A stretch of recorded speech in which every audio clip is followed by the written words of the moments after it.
ونبيه والأرحام إن الله كان عليكم رقيبا يا أيها الذين آمنوا اتقوا الله وقولوا قولا سديدا يصلح لكم أعمالكم ويغفر لكم ذنوبكم ومن يطع الله ورسوله فقد فاز فوزا عظيما أما بعد فإن أصدق الحديث كتاب الله وخير الهدى هدى محمد صلى الله عليه وسلم وشر الأمور محدثاتها وكل محدثات بدعة وكل بدعة ضلالة وكل ضلالة في النار.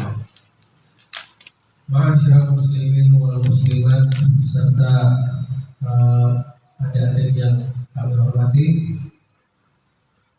Pertama dan utama, marilah kita senantiasa ucapkan puji syukur kepada Allah Subhanahu wa taala atas limpahan nikmat karunia-Nya sehingga kita bisa melaksanakan salah satu kewajiban kita, yakni salat maghrib dan berjamaah. Kemudian kita lanjutkan dengan pengajian agama atau tentang sirah Rasulullah Sallallahu Alaihi Wasallam. Semoga dengan kita mengkaji sirah beliau sedikit demi sedikit dapat kita amalkan dalam kehidupan kita sehari-hari, dapat kita ambil intisari dan hikmah daripada kisah-kisah beliau yang sangat mulia. Ma'asyiral muslimin wal muslimat, jamaah pengajian yang dirahmati Allah Subhanahu wa taala. Kita mengulang sedikit di kesempatan yang telah lewat, yakni perjalanan beliau menuju Syam. Ma'asyiral muslimin rahimakumullah. Rasulullah sallallahu alaihi wasallam pada masa mudanya beliau berdagang, memperdagangkan barang dagangan milik Ibunda Khadijah radhiyallahu anha. Ibunda Khadijah ini banyak memiliki karyawan. Kemudian sebelum Rasulullah sallallahu alaihi wasallam menjadi karyawan Ibunda Khadijah, Sidin atau beliau ini mendengar tentang kejujuran Rasulullah, tentang akhlaknya yang mulia. Kemudian Ibunda Khadijah ini ingin sekali memiliki karyawan, memiliki seorang pembantu Rasulullah, atau dulu masih Muhammad muda lah, tapi Muhammad waktu masih muda.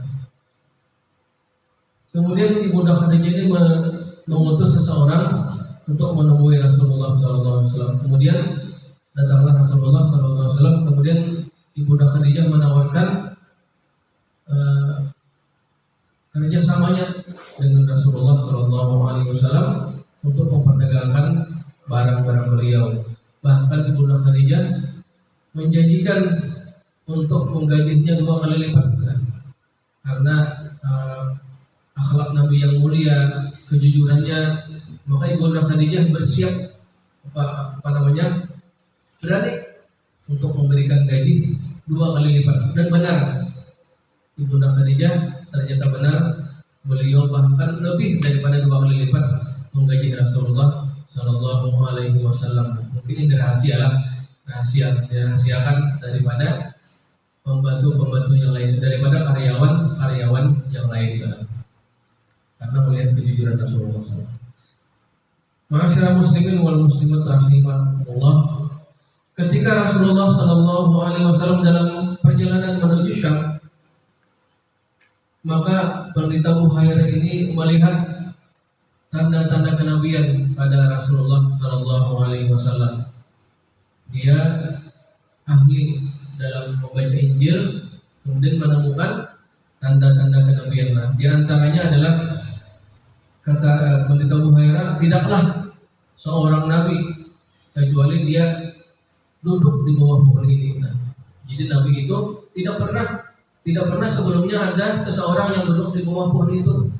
Maka pas yang dibaca oleh pendeta Buhairah, tidaklah seorang yang duduk di bawah pohon ini, bersandar di bawah pohon ini, kecuali dia seorang nabi. Jadi pendeta Buhairah mengenalnya lewat kitab Injil. Kemudian pendeta Buhaira ini juga melihat ada tanda kenabian di tulang rawan beliau, tulang punggung rawan beliau di belakang atau di sekitaran sekitaran bahu lah. Wallahu a'lam. Jadi pendeta Buhaira ini menyuruh agar Nabi Muhammad segera pulang, bulik aja lah. Tolong bawa bulik. Aku khawatir kalau dibunuh oleh orang-orang Romawi lah.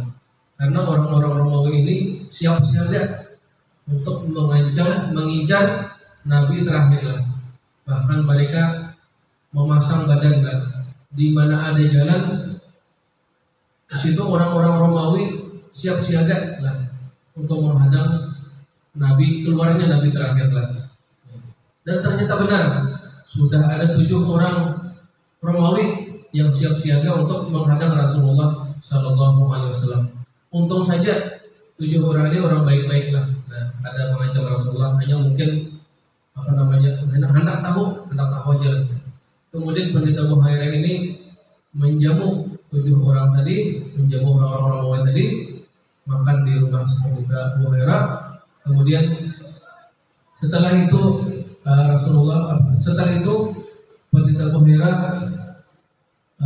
bersegeralah menyuruh Nabi Muhammad Sallallahu Alaihi Wasallam agar pulang ke Mekah sana bersama Abu Bakar dan Bilal. Walaupun ini riwayatnya masih diperselisihkan, namun untuk cerita para ulama memberikan keringanan lah, bahwasanya cerita ini ya sebagian bercampur yang sahih, sebagian bercampur hasan, sebagian bercampur lemah. Dan juga para ulama mereka ada yang mensahihkan, ada yang menghasankan, ada yang mendhaifkan, bahkan juga ada yang memalsukan. Jadi kita hanya membaca dan kita ambil pertengahan. Jemaat dirahmati Allah Subhanahu wa taala. Kemudian kita lanjutkan kembali tentang beliau mengembalakan kambing di masa kecil.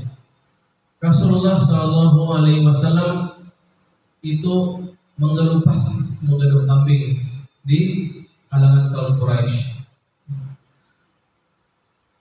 Dari Abu Hurairah radhiyallahu anhu bahwa rasanya Rasulullah Shallallahu Alaihi Wasallam bersabda, tidak ada seorang nabi pun melainkan ia pernah menggembala kambing, termasuk Rasulullah. Para sahabat bertanya, termasuk engkau juga wahai Rasulullah? Maka beliau menjawab, iya, aku dahulu menggembalakan kambing milik penduduk Makkah di Khawarij. Jadi Nabi kita Muhammad Sallallahu Alaihi Wasallam semenjak muda beliau sudah berdikari, dan ini juga bagus untuk kita sebagai kaum muslimin. Bahkan ada salah seorang ustadz kita yang terkenal khusus membicarakan tentang Rasulullah di masa muda. Jadi jangan disepelekan masa muda Rasulullah Sallallahu Alaihi Wasallam, masa kecil Rasulullah, kemudian masa muda Rasulullah Sallallahu Alaihi Wasallam. Bukan hanya masa Nabi saja, bukan hanya masa kenabian saja. Dan ternyata sejarah Rasulullah Sallallahu Alaihi Wasallam di masa muda sangat mengagumkan. Bahkan sebagian besar orang meniru lika-liku Rasulullah Sallallahu Alaihi Wasallam. Salah satunya adalah beliau berdagang, beliau mengembalakan kambing, dan beliau tidak ingin menyusahkan paman beliau Abu Thalib, abahnya Ali bin Abi Thalib. Di antara hikmah dan pelajaran terpenting dari mengembalakan kambing di antaranya adalah Ibnu Hajar berkata, para ulama telah berkata pula, hikmah dari diilhamkannya kepada Nabi untuk mengembalakan kambing sebelum kenabian adalah agar mereka terbiasa berlatih mengembalakannya untuk apa yang akan mereka emban dalam mengurus perkara umat mereka. Jadi Nabi kita Muhammad sekalian mengelupa kambing, sekalian belajar tentang bagaimana mengelola umat ini. Dan dengan bercampur bersama hewan-hewan tersebut akan tertanam dalam diri mereka perasaan santun dan kasih sayang. Jadi kambing itu kadang awal dipukul-pukul, harus dengan perasaan dan kasih sayang.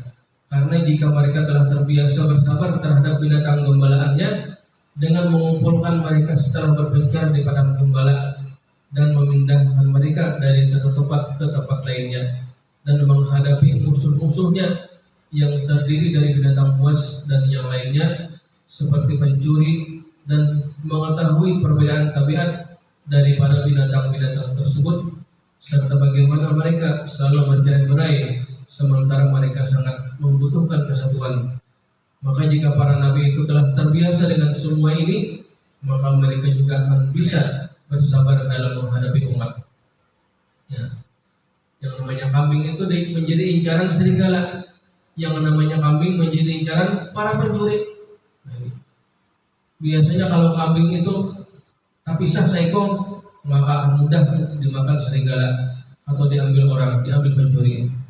Biasanya kambing itu umpat kambing tumbur, amanah pemimpinnya kasih itu kambing, supaya jangan ada, supaya jangan terpisah. Ini melatih para nabi, khususnya Nabi kita Muhammad SAW, agar bisa bersabar, agar bisa mengelola kambing-kambing yang beliau pelihara. Insyaallah. Dengan mengembala kambing terlihat jelas dalam diri beliau perasaan yang halus dan mendalam yang dijadikan Allah sebagai hiasan pada diri Nabi Muhammad SAW. Maka ketika Rasulullah SAW merasa bahwa ia telah memiliki kemampuan untuk berusaha, beliau segera berusaha untuk meringankan apa yang bisa beliau angkat dari beban pamannya yang telah berusaha menyediakan kemudahan hidup bagi beliau. Padahal ia juga memiliki tanggungan keluarga yang banyak. Jadi Abu Talib ini juga memiliki anak juga sama, memiliki tanggungan. Kemudian juga memelihara Rasulullah SAW. Maka Sidin, supaya kadang merepotakan, Sidin menggaruk kambing dengan menggaruk upah. Kemudian juga Sidin berdagang dan seterusnya. Masya Allah, ini adalah bentuk kasih sayang Abu Talib kepada baginda Rasulullah SAW. Makanya Nabi ini ingin sekali mantap pada Abu Talib masuk Islam. Jangan khawatir nih, ya. Tetapi Allah juga berfirman, Innaka la tahdi man ahbabta, walakin Allah yahdi may yasha. Sesungguhnya kamu Muhammad tidak bisa memberikan hidayah kepada orang yang engkau cintai. Innaka la tahdi man ahbabta. Paman beliau, paman kandung. Oleh karena tidak ada izin Allah, maka paman kandung Nabi tetap dalam agama nenek moyang. Sedangkan kita alhamdulillah jauh dari Rasulullah, jauh ribuan tahun, tetapi kita diizinkan Allah Subhanahu wa taala untuk berislam, untuk memeluk agama Islam. Mulai abah mama kita, alhamdulillah diri kita ini semuanya tidak lain dan tidak bukan adalah atas izin Allah Subhanahu wa taala. Ma'asyiral muslimin rahimakumullah.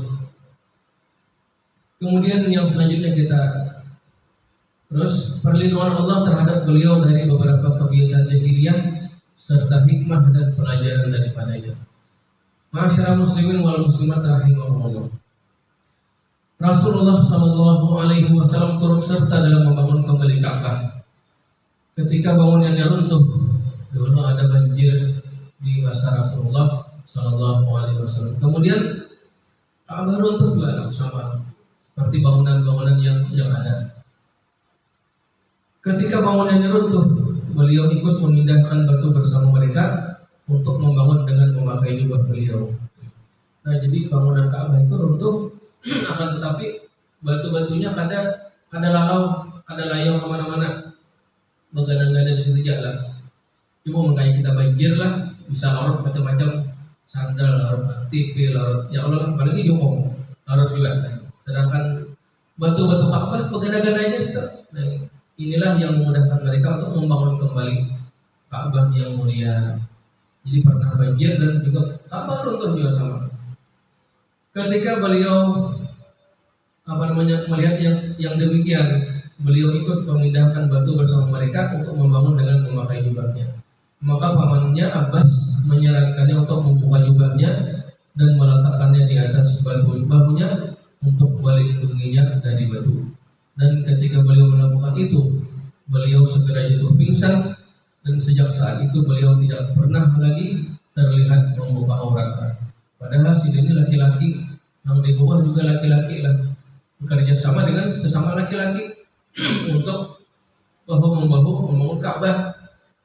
Akan tetapi beliau qadarullah, atas izin Allah beliau jatuh pingsan, dan sejak saat itu beliau tidak pernah lagi terlihat membuka aurat. Bahkan ada yang mengatakan dalam sebuah hadis lah, beliau lebih pemalu daripada gadis pingitan. Gadis pingitan beginian, sedangkan beliau lelakian lebih sopan, lebih malu daripada gadis pingitan. Itulah Rasulullah Sallallahu Alaihi Wasallam. Dan suatu hari beliau membawa batu untuk permainan anak-anak. Itu ketika beliau masih kecil dan bermain-main dengan teman-teman sebayanya dari kaum Quraisy. Maka beliau mengangkat jubahnya di atas lututnya untuk membawa batu, sehingga auratnya terlihat. Saat itu seorang yang tidak ia lihat memukulnya dan berkata kepadanya, "Turunkan jubahmu." Orangnya ada kelihatan, suaranya ada. Ini ya malaikat Allah Subhanahu Wa Taala yang diutus kepada Nabi ketika masih muda. Turunkan jubahmu. Mungkin kata-katanya kita mungkin udah mudah jalan. Turunkan jubahmu. Dan ia pun menarik jubahnya dan jubah beliau, dan itu tidak terjadi terhadap anak-anak lain yang sedang bermain bersamanya. Jadi memang dijaga, Nabi ini sebenarnya kecil, dijaga oleh Allah Subhanahu Wa Taala. Dan diriwayatkan bahwasanya Allah 2 kali melindunginya ketika beliau hendak begadang, sebagaimana yang dilakukan oleh pemuda lain. Kayak orang juga lah. Jadi di zaman Rasulullah itu sudah ada hiburan rakyat. Ada yang bagus, ada yang kada. Namun para ulama berselisih tentang kesahihan riwayat ini. Sementara Al-Hakim dan Ad-Dhahabi serta yang lainnya menganggap sahih. Ibnu Katsir dan Al-Albani menganggapnya lemah dengan alasan yang lain. Dan Rasulullah Shallallahu Alaihi Wasallam menyelisihi kaumnya yang merupakan penduduk haram yang dikenal dengan Al-Hums. Jadi ada orang pernah mendengar kisah Al-Bahdi rahimahullah. Kata beliau, Nabi ini dibawahi menonton bahasa kitanya wayang lah. Tapi walaupun kada wayang kan hiburan rakyat. Jadi Nabi diajak oleh temannya lah. Ya kalau manusia biasa kan nonton wayang atau wayang apa atau permainan apa. Kemudian setelah menonton, pas duduk menonton, Nabi tegurin. Pas wayangnya dimulai, pas permainan dimulai di atas panggung, Nabi tegurin. Ketika sudah habis permainan itu, Nabi tak bangun. Nah ini jadi Nabi kada melihat permainan wayang atau permainan apalah. Ini juga salah satu bentuk perlindungan Allah kepada Rasulullah Sallallahu Alaihi Wasallam, agar tidak menonton yang sia-sia. Masya Allah. Wallahu a'lam. Dan Rasulullah juga menyelisihi kaumnya yang merupakan penduduk haram yang dikenal dengan Al-Hums, di mana beliau bertolak dari Arafah, sementara Al-Hums itu bertolak dari Musdalifah. Jadi orang-orang Badar itu bertolak dari Musdalifah. Nah, sedangkan Rasulullah Sallallahu Alaihi Wasallam diberi petunjuk oleh Allah Subhanahu Wa Taala bertolak dari Arafah. Kemudian Allah Subhanahu Wa Taala berfirman, "Tsumma afidu min haitsu afadan nas." Kemudian bertolaklah kamu dari tempat orang banyak bertolak, yaitu Arafah. Karena Nabi itu pasti dibimbing sesuai dengan tuntunan Al-Quran dan As-Sunnah. Banyak cerita-cerita Rasulullah itu dipalingkan daripada kebiasaan masyarakat jahiliyah. Makanya oleh karena itu, marilah kita berteman dengan orang-orang yang baik, karena teman itu sangat mempengaruhi agama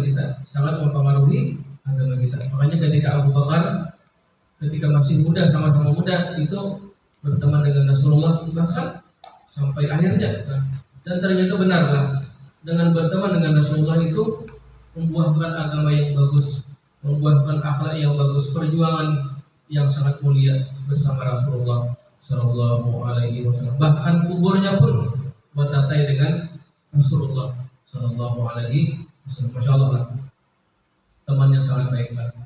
Mana mulianya Abu Bakar dengan Umar? Lebih mulia Abu Bakar. Akan tetapi semua sahabat itu semuanya mulia.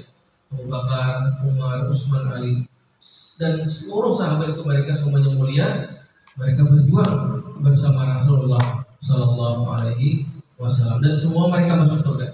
Jamin, seluruh sahabat itu masuk surga. Khususnya 10 sahabat yang telah dijelaskan oleh Rasulullah yang masuk surga. Abu Bakar, Umar, Utsman, Ali, kemudian beberapa lagi, dan secara umum seluruh sahabat masuk surga. Dengan izin Allah Subhanahu Wa Taala. Sahabat dan para istri beliau, para anak-anak yang beriman bersama beliau. Masya Allah. Jemaah yang dirahmati Allah Subhanahu Wa Taala. Diriwayatkan juga oleh Al-Baihaqi bahwasanya Rasulullah Sallallahu Alaihi Wasallam tidak pernah sekalipun menyentuh patung berhala, dan beliau telah mencegah itu sejak masa jahiliyah, dan beliau menolak untuk menyentuh patung Isaf atau Nailah saat tawaf sebagaimana kebiasaan jahiliyah. Jadi orang jahiliyah dulu juga berhaji, orang jahiliyah dulu juga berumrah. Akan tetapi orang jahiliyah hari itu mereka mengagungkan patung, sedangkan Nabi kita Muhammad Sallallahu Alaihi Wasallam berhaji, berumrah atau berhaji itu atas bimbingan Allah Subhanahu Wa Taala. Walaupun beliau sendirian, beliau berhaji berumrah tawaf atas bimbingan Allah Subhanahu Wa Taala. Wallahu a'lam lah. Beliau diberi bimbingan oleh Allah dengan petunjuk oleh Allah Subhanahu Wa Taala. Ibnu Ishaq meriwayatkan bahwasanya ketika Rahim Buhairah bersumpah dengan menggunakan Lata dan Uzza untuk mengikuti kebiasaan orang-orang Quraisy dalam bersumpah, Nabi berkata kepada si Rahim tersebut, "Jangan pernah engkau menanyakan sesuatu kepadaku dengan menggunakan Lata dan Uzza. Aku tidak pernah membenci sesuatu seperti kebencianku kepada mereka." Lata dan Uzza ini Tuhan-Tuhan orang kafir Quraisy, Tuhannya orang-orang Quraisy dan seterusnya, orang-orang jahiliyah. Dan Allah juga menjaga beliau dari tipu daya syaitan, baik pada masa jahiliyah maupun pada saat Islam. Rasulullah Shallallahu Alaihi Wasallam juga menolak untuk mendekati patung buana, di mana orang-orang Quraisy memiliki satu hari perayaan dengan patung tersebut setiap tahun.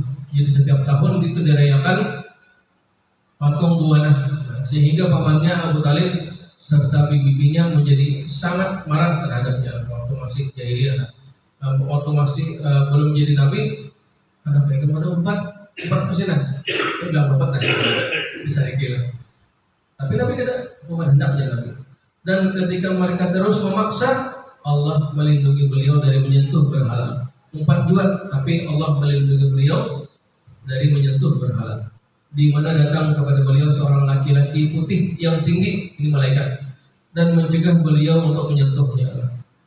Mereka dipaksa empat perayaan tersebut, tapi Nabi tidak menyentuhlah. Ditegur oleh seorang laki-laki putih yang tinggi, sehingga beliau tidak pernah sekalipun turut serta dalam perayaan mereka selama hidupnya. Kalau empat perayaan lah. Allah alam kayak caranya. Jadi orang-orang Quraisy itu mereka memiliki patung sebanyak 360 puting mengelilingi Ka'bah itu kan. Jadi semuanya dikalkulasikan sehari seekor satu patung sembah. Karena hari yang kedua patung ini, patung itu terus sampai 360 hari. Wallahu a'lam. Ma'asyiral muslimin wal muslimat rahimani wa rahimakumullah. Di antara hikmah daripada riwayat-riwayat tentang perlindungan Allah atau atas beliau daripada kebiasaan jahiliyah adalah yang pertama, bahwasanya riwayat-riwayat ini merupakan bukti bahwasanya Rasulullah Sallallahu Alaihi Wasallam telah dijaga daripada keburukan jahiliyah sebelum kenabian dan sesudahnya. Dan itu merupakan bentuk dari perlindungan Allah kepadanya daripada hal-hal yang dapat mencemari kepribadian dan dakwahnya. Jadi beliau ingin berdakwah, maka dari awal beliau dijaga. Di antara hal buruk yang ada di sisi Allah adalah memperlihatkan aurat di hadapan manusia, dan Islam telah mengharamkan itu kecuali dalam keadaan darurat seperti pengobatan maupun yang lainnya. Jadi Rasulullah juga dijaga auratnya, walaupun beliau laki-laki, Allah menjaga auratnya lebih daripada seorang gadis dalam pingitan. kecuali ketika dalam keadaan darurat seperti operasi dan seterusnya.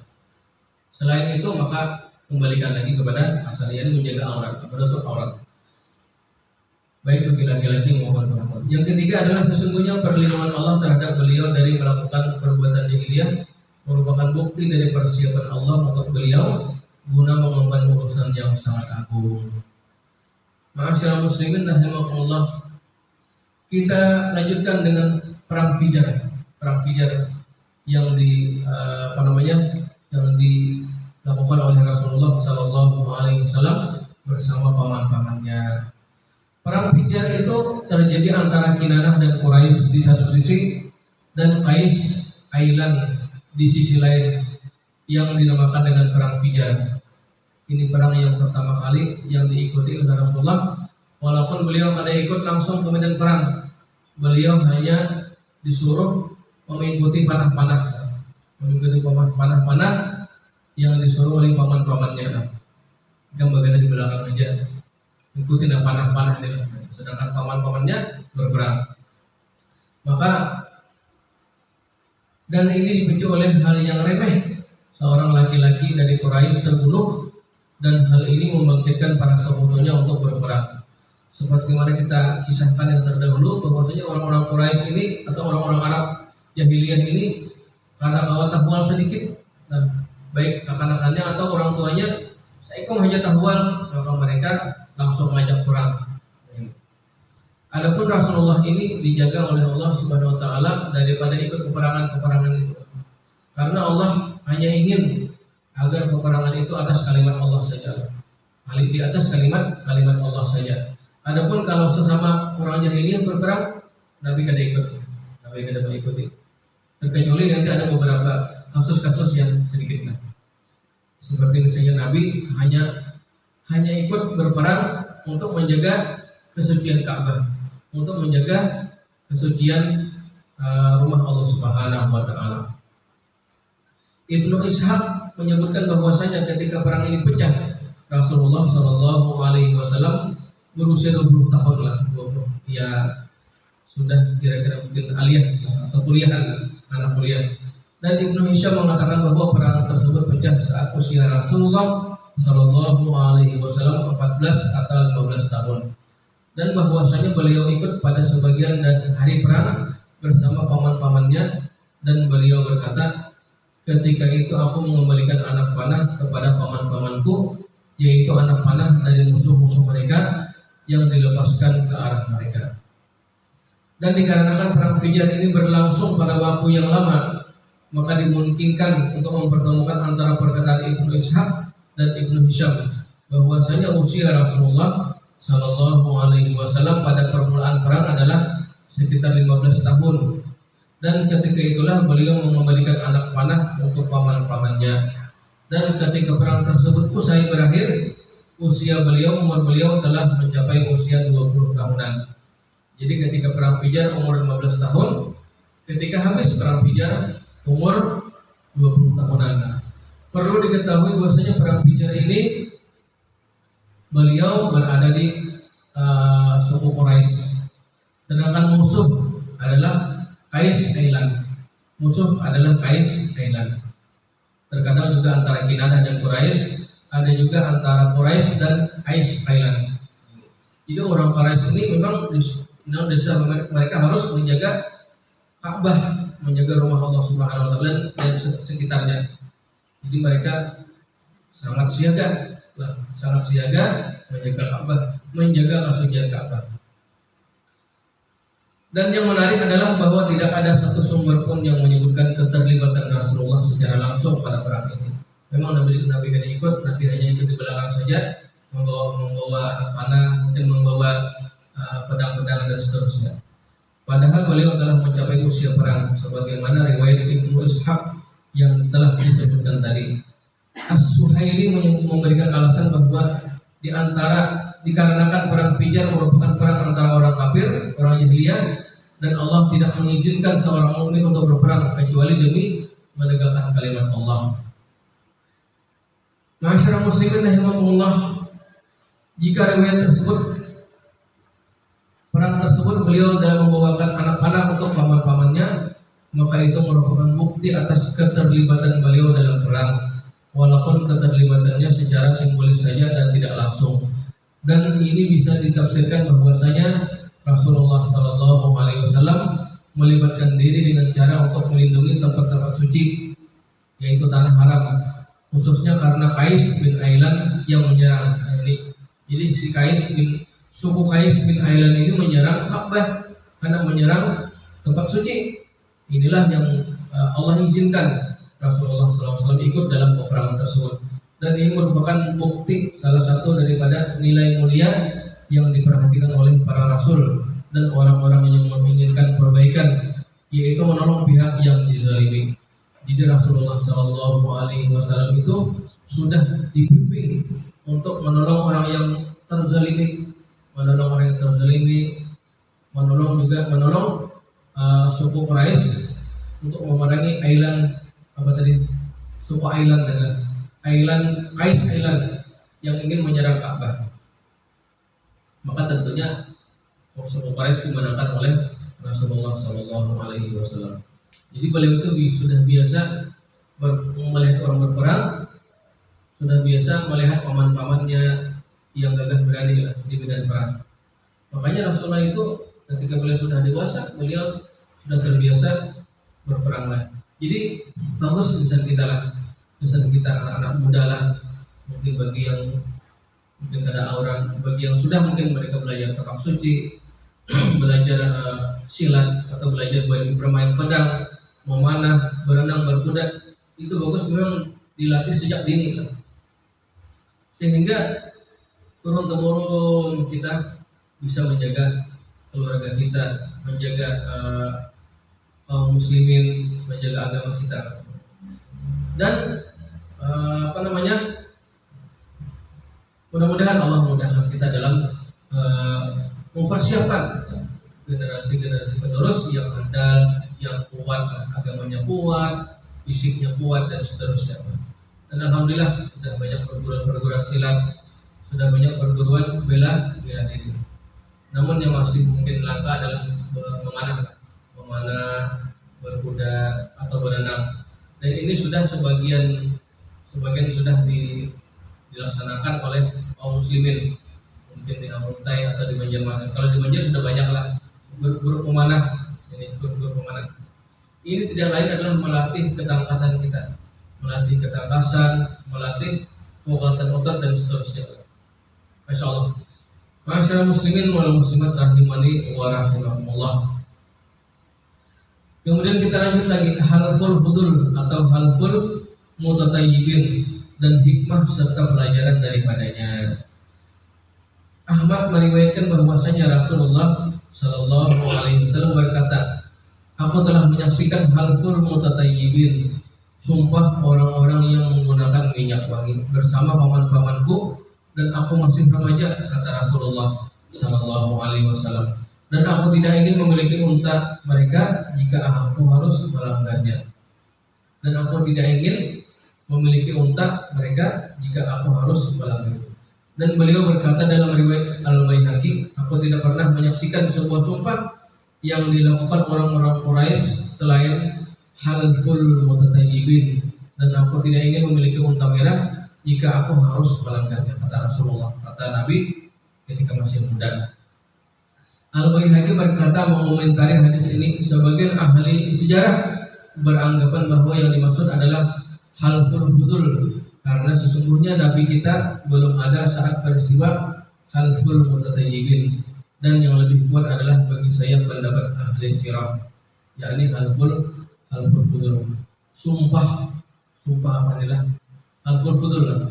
Dan Baihaqi sendiri telah berkata dalam Sunan Al-Kubra bahwa sesungguhnya Rasulullah belum ada saat peristiwa halful mutatayyibin, sumpah orang-orang yang menggunakan minyak wangi. Ini belum ada, Nabi belum umpat, dan Nabi umpat ketika halful budul. Dan dimungkinkan mempertemukan pendapat Ahmad dan Al-Baihaqi serta riwayat daripada ahli sejarah bahwasanya halful mutatayyibin telah diperbaharui pada masa Rasulullah Sallallahu Alaihi Wasallam, kemudian dikenal dengan nama lain yaitu Halful Fudul. Wallahu a'lam. Al-Humaydi meriwayatkan bahwasanya Rasulullah Sallallahu Alaihi Wasallam berkata, aku telah menyaksikan sebuah halaf, sebuah sumpah di rumah Abdullah bin Ja'dan, yang jika aku diundang setelah masa Islam, niscaya aku akan mendatanginya. Mereka saling bersumpah untuk mengembalikan hak kepada yang berhak. Artinya sumpah orang-orang yang dizalimi untuk mengembalikan kepada yang berhak dan tidak menolong yang zalim terhadap orang yang dizalimi. Dan Ibnu Ishaq meriwayatkan bahwasanya Rasulullah Shallallahu Alaihi Wasallam berkata, aku telah menyaksikan sebuah sumpah di rumah Abdullah bin Ja'dan, dan aku tidak ingin menggantikannya dengan muktamirah. Jika aku diundang setelah Islam, niscaya aku akan mendatanginya. Sumpah ini dilakukan oleh Bani Hashim, Bani Abdul Muttalib, Bani Asad, Bani Zuhrah, Bani Taim, untuk saling membantu menolong orang-orang yang dizalimi menghadapi orang-orang zalim. Jadi Nabi itu sudah diberikan bimbingan untuk menolong orang yang zalim dan tidak menolong orang yang menzalimi. Dan itu terjadi pada bulan Dzulqa'dah 20 tahun sebelum kenabian, setelah kepulangan Quraisy daripada perang Hijr. Dan Rasulullah Shallallahu Alaihi Wasallam saat itu sudah berusia 20 tahunan. Dan orang yang pertama kali mengajak untuk mengadakannya adalah Zubair bin Abdul Muttalib. Pamannya Nabi Zubair bin Abdul Muttalib. Adapun sebab daripada Halful Fudul ini adalah seorang laki-laki dari Zubair datang ke Mekah dengan membawa barang dagangannya, berjualan kira-kira lah. Datang ke Mekah, kemudian dibeli oleh Al-As bin Wa'il As-Sahmi. Si Al-As ini menukari barang dagangan seorang laki-laki dari Zubair, entah dari mana ya kan. Dan ia adalah orang yang terhormat, namun ia menahan hak laki-laki tersebut. Maka laki-laki dari Zubair tersebut meminta tolong kepada sekutu-sekutu yang terdiri daripada Bani Abduddar, Bani Makhzum, Bani Jaham, Saham, dan seterusnya. Namun mereka menolak untuk membantunya. Nah, si laki-laki dari Zubair ini meminta tolong karena ditolongi oleh suku manapun.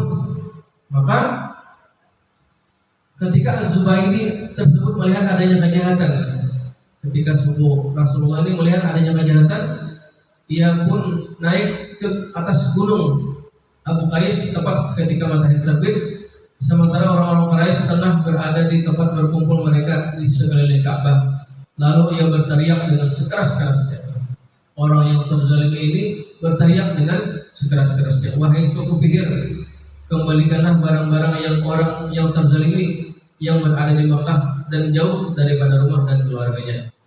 Nah, jadi si laki-laki dari Zubair ini orang jauh dan kemudian berteriaklah, oleh karena itu zalimi, berteriaknya, wahai suku Fihr, kembalikanlah barang-barang orang yang terzalimi yang berada di Mekah dan jauh dari rumah dan keluarganya, yang dalam keadaan ihram dengan rambut yang kusut dan belum melaksanakan umrahnya. Ini dia bersyair. Jadi orang Arab ini mereka pandai bersyair. Kemudian dia bersyair sekeras-kerasnya, wahai orang yang ada di antara Hijr Ismail dan Hajar Aswad, sesungguhnya tanah haram hanya layak bagi mereka yang sempurna kemuliaannya, dan tanah haram tidak pantas bagi orang yang keji dan pengkhianat. Jadi si oleh karena dirampas haknya, maka dia berteriak, tolong kembalikan barang-barangku yang telah dirampas. Aku ini orang terhormat. Jadi si laki-laki dari Zubair ini orang terhormat, orang yang merdeka, tapi ditahan hartanya oleh Al-As bin Wa'il As-Sahmi lah.